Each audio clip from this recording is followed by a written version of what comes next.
Good morning everyone, welcome back to my channel. Okay, ఈరోజు మనం question tags గురించి discuss చేసుకుందాం. ఓకే, ఎగ్జామ్స్లో మ్యాక్సిమం క్వశ్చన్ ట్యాగ్స్ కూడా అడుగుతూ ఉంటారు కదండి.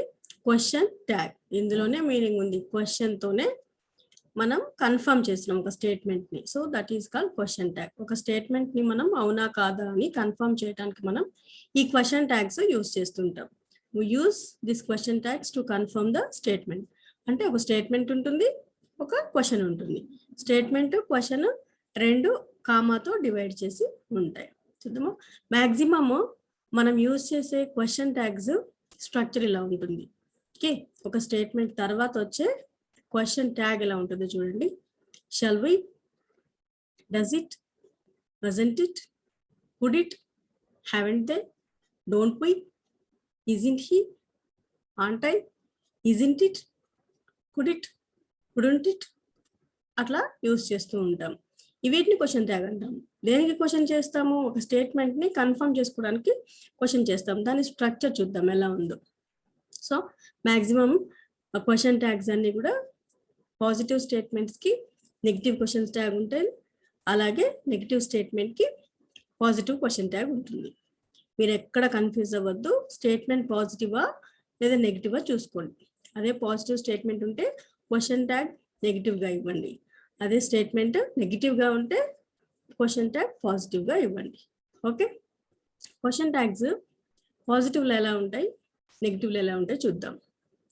ఇటు సైడ్ మొత్తం positive. Are you, was she, do you, did she, have I, had they, will you, should I, ఇవన్నీ కూడా పాజిటివ్. ఇక్కడ మనకి నెగిటివిటీ లేదు. అదే ఇట్ సైడ్ మొత్తం చూడండి. Must not he, won't she, hadn't we, haven't they, didn't he, don't they, wasn't he, isn't it. Question tag question మార్క్తో end అయింది. ఒకటి గమనించండి, క్వశ్చన్ ట్యాగ్ క్వశ్చన్ మార్క్తో ఎండ్ అయింది. ఎలా ఉంటుందో స్ట్రక్చర్ చూద్దాం. ఓకే, మనము తెలుగులో అవునా కాదా, నిజమేనా, వెళ్ళావా, వెళ్ళలేదా, అలాంటి క్వశ్చన్స్ అడుగుతూ ఉంటాం కదండి ఏదైనా స్టేట్మెంట్ విన్నప్పుడు. బట్ ఇక్కడ పాజిటివ్ స్టేట్మెంట్కి పాజిటివ్ క్వశ్చన్ ట్యాగ్ రాదు, ఆపోజిట్లో వస్తుంది. స్ట్రక్చర్ చూడండి. అసలు మీనింగ్ ఏంటంటే we use question tags at the end of the statements to ask the confirmation. Okay, structure a positive statement plus negative question tag. ఒక example చూడండి. You are a technician, comma, aren't you. Sentence చూడండి. You are a technician, ఇది positive sentence కదా. Question tag వచ్చి aren't you, ఇది నెగిటివ్లో ఉంది. అలాగే నెగిటివ్ స్టేట్మెంట్ తీసుకుంటే పాజిటివ్ క్వశ్చన్ ట్యాగ్ వస్తుంది. You are not a technician, are you అని క్వశ్చన్ ట్యాగ్ ఇలా ఉంటుంది. క్వశ్చన్ ట్యాగ్ని ఒక స్టేట్మెంట్ తర్వాత కామా ఇచ్చి మళ్ళీ స్మాల్ లెటర్తో స్టార్ట్ చేసి క్వశ్చన్ మార్క్తో ఎండ్ చేయాలి. స్టేట్మెంట్స్ ఎప్పుడు మనం క్యాపిటల్ లెటర్స్తో స్టార్ట్ చేస్తాం కదా. స్టేట్మెంట్ క్యాపిటల్తో స్టార్ట్ అవుతుంది. స్టేట్మెంట్ ఎండ్ తర్వాత కామా ఇచ్చి మనము ప్రొనౌన్ని క్వశ్చన్ చేయాలి. ఏమని క్వశ్చన్ చేయాలి అంటే పాజిటివ్ స్టేట్మెంట్లో ఉంటే నెగిటివ్గా క్వశ్చన్ చేయాలి, అదే నెగిటివ్ స్టేట్మెంట్లో ఉంటే పాజిటివ్గా క్వశ్చన్ చేయాలి. ఈ ఎగ్జాంపుల్స్ చూద్దాం. They are not poor because his father is a lawyer. ఈ ఆంట్ పూర్ స్టేట్మెంట్లోనే నెగిటివ్ ఉంది అంటే క్వశ్చన్ ట్యాగ్ మనకి పాజిటివ్లో రావాలి. ఎస్, కామా తర్వాత are they and question mark. It is at home, isn't it, it is not here, it is not here. Not ఉంది స్టేట్మెంట్లో కాబట్టి ఇక్కడ ఈ స్టేట్మెంట్లో నాట్ ఉంది కాబట్టి అది negative statement. Is it positive question tag. I'm right about last week's issue, aren't I. I'm playing basketball well, aren't I. I am not making too much noise at night, am I. ఈ last స్టేట్మెంట్లో కూడా sentence వచ్చేసి నెగిటివ్లో ఉంది కాబట్టి question mark మనం పాజిటివ్లో ఇచ్చాం. Yes, వీటికి కొన్ని rules and regulations ఉన్నాయండి క్వశ్చన్ ట్యాగ్స్ యూజ్ చేయడానికి. కానీ మీరు మ్యాక్సిమం ఏం చేస్తారంటే స్టేట్మెంట్ పాజిటివ్ నెగిటివ్ చూడండి. స్టేట్మెంట్ తర్వాత కంపల్సరీగా కామా ఇవ్వండి. క్వశ్చన్ ట్యాగ్ వచ్చేసి మీరు స్టేట్మెంట్ వచ్చి పాజిటివ్ ఉంటే నెగిటివ్ క్వశ్చన్ మార్క్ ఇవ్వండి. అలాగే ఇక్కడ స్టేట్మెంట్ నెగిటివ్ ఉంటే క్వశ్చన్ ట్యాగ్ వచ్చేసి పాజిటివ్ ఇవ్వండి. ఓకే, మనం ఎప్పుడు ప్రొనౌన్స్నే క్వశ్చన్ చేస్తుంటాం. సెకండ్ రూల్ చూడండి, if a sentence starts with there the question tag will have there in the place of pronoun only. హీతో స్టార్ట్ అయితే హీ, షీతో స్టార్ట్ అయితే షీ. బట్ ఐ దగ్గర కొంచెం రూల్ చేంజ్ అవుతుంది, అది చూద్దాం. ఇక్కడ పాజిటివ్ క్వశ్చన్ ట్యాగ్స్ ఇస్తున్నాను. నెగిటివ్ స్టేట్మెంట్స్ కదా మనం పాజిటివ్ క్వశ్చన్ ట్యాగ్స్ ఇవ్వాల్సింది. Yes, you aren't a teacher. Are you? He isn't crazy. Is he? She wasn't late. Was she? They weren't relaxed. Were they? You don't speak French, do you? You don't study for the test. Did you?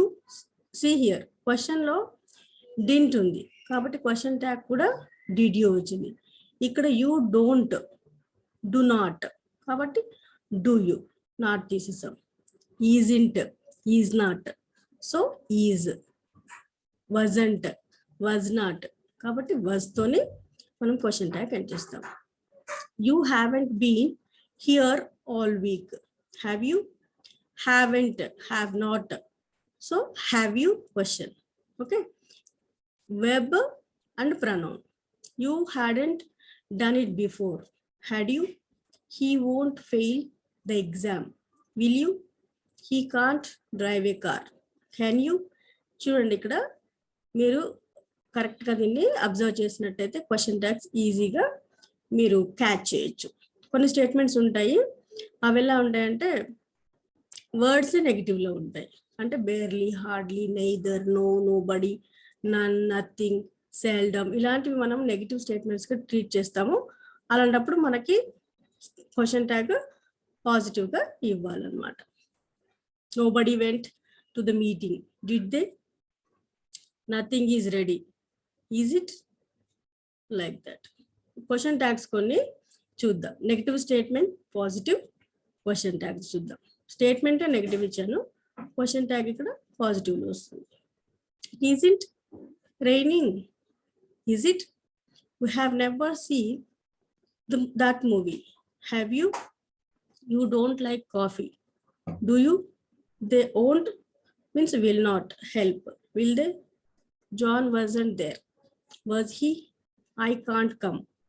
Can't I? I cannot come. This sentence. కాబట్టి cannot లో మనం can't I అని question చేస్తున్నాం.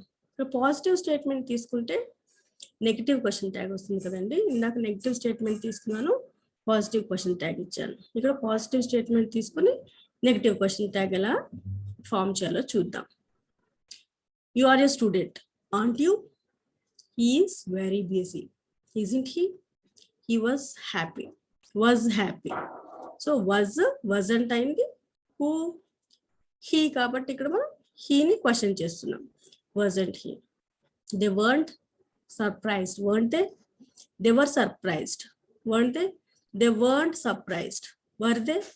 అలా question tags మనం change చేసుకోవచ్చు. You speak English, don't you? He studies Spanish. Doesn't he? He studies. Yes అంటే ఇక్కడ మనకి వెబ్లో ఎస్ యాడ్ అయింది కాబట్టి డజంట్ హీ వచ్చింది. అదే యూ స్పీక్ ఇంగ్లీష్, దీంట్లో మనకి డోంట్ రావాలి. ఓకేనా? ఇక్కడ మనం వర్బ్ని బట్టి మనము అక్కడ ప్రొనౌన్ని బట్టి కూడా మనం ఇక్కడ క్వశ్చన్ ట్యాగ్ని చేయాల్సి వస్తుంది. You have studied all week. Haven't you? You had arrived before he left. Hadn't you? You will pass the exam, won't you? You can speak 2 languages, can't you? You could do it for me, couldn't you? We must be patient, must not we? You should go now, shouldn't you? You would like a new job, wouldn't you? ఇలా ఉండాలి. చెప్పాను కదా ఐకి special అని. ఇక్కడ మనకి ఐని ఎప్పుడు first కదా. సో ఇక్కడ మనం ఏం చేస్తామంటే దీన్ని ఇప్పుడు చాలా కేర్ఫుల్గా ఆన్సర్ చేయాల్సి వస్తుంది. Okay, so first person I am late. ఇక్కడ యామ్ అంటే అనకూడదు, ఆంట్ ఐ అనాలి. Okay, I am late. Okay, aren't I. Am I, అది నెగిటివ్ స్టేట్మెంట్లో యామ్ వాడతాం, బట్ పాజిటివ్ స్టేట్మెంట్లో ఇక్కడ పాజిటివ్ ఆన్సర్ క్వశ్చన్ ట్యాగ్ ఇవ్వాల్సి వచ్చినప్పుడు యామ్ ఐ అంటున్నాం. నెగిటివ్ క్వశ్చన్ ట్యాగ్ ఇవ్వాల్సి వచ్చినప్పుడు ఆంట్ ఐ అంటున్నాం. మళ్ళీ ఒకసారి చెప్తాను చూడండి. I am here or I am late, I am there అన్నప్పుడు ఏం చేస్తామంటే అది స్టేట్మెంట్ పాజిటివ్ ఉందో నెగిటివ్ ఉందో చూసుకుంటాం. ఐ యామ్ లేట్, ఇది పాజిటివ్ స్టేట్మెంట్. మనం క్వశ్చన్ ట్యాగ్ నెగిటివ్లో ఇవ్వాలి. సో ఇక్కడ సింగులర్ ఉన్నా కూడా ఆంట్ ఐ అనే ఉంటుంది. యామంట్ ఐ అనేది ఎక్కడ ఉండదు అనమాట, యూజ్ చేయకూడదు. Okay, yes, I'm not late అని ఉందనుకో నెగిటివ్ స్టేట్మెంట్, అప్పుడు యామ్ ఐ అని సింగులర్ ఫామ్లో యూజ్ చేయొచ్చు. కొన్ని ఎగ్జాంపుల్స్ ఆఫ్ క్వశ్చన్ ట్యాగ్స్ ఇలా ఉన్నాయి చూడండి. హిజ్ ఫాదర్ కాబట్టి ఈజింట్ హీ అని క్వశ్చన్ చేస్తాం. షీ అనుకోండి, doesn't she. Okay, he has కాబట్టి హ్యాజంట్ హీ అన్నాము. సోఫియా డిడ్ నాట్ కాబట్టి డిడ్ షీ అన్నాం. అంటే మనం ఇక్కడ ప్రొనౌన్ కానీ నౌన్ కానీ చూసుకొని వర్బ్ని చూసుకోవాలి. ఓకే, వర్బ్ బేస్లోనే ప్రొనౌన్ని మనం క్వశ్చన్ చేయాలి. You haven't, have you, you had been, hadn't you, she will, won't she, John can, can't he, they couldn't, could they, I should, shouldn't I, you must not you, she wouldn't, would she, he never, does she, he never, does he. Okay, nobody knows, do they, nobody. Okay, I am invited to the party, I am, again first person singular. Okay, so we are using aren't I. Let's go to the Zim, shall we? Let's go to the Zim, special character here. So shall we, let's go to the Zim అంటే ఇక్కడ plural form లో use చేస్తున్నాం కాబట్టి shall we. Don't stay up late tonight, will you? Okay, ఇలా examples ఉంటాయి. Okay, మీకు question tags అన్ని అర్థమయ్యా అనుకుంటున్నాను. So subscribe to my channel. Thanks for watching my videos. Subscribe చేయటం మాత్రం మర్చిపోకండి. కొత్తగా ఎవరైనా ఇప్పుడే నా ఛానల్ చూస్తున్నట్టయితే మీరు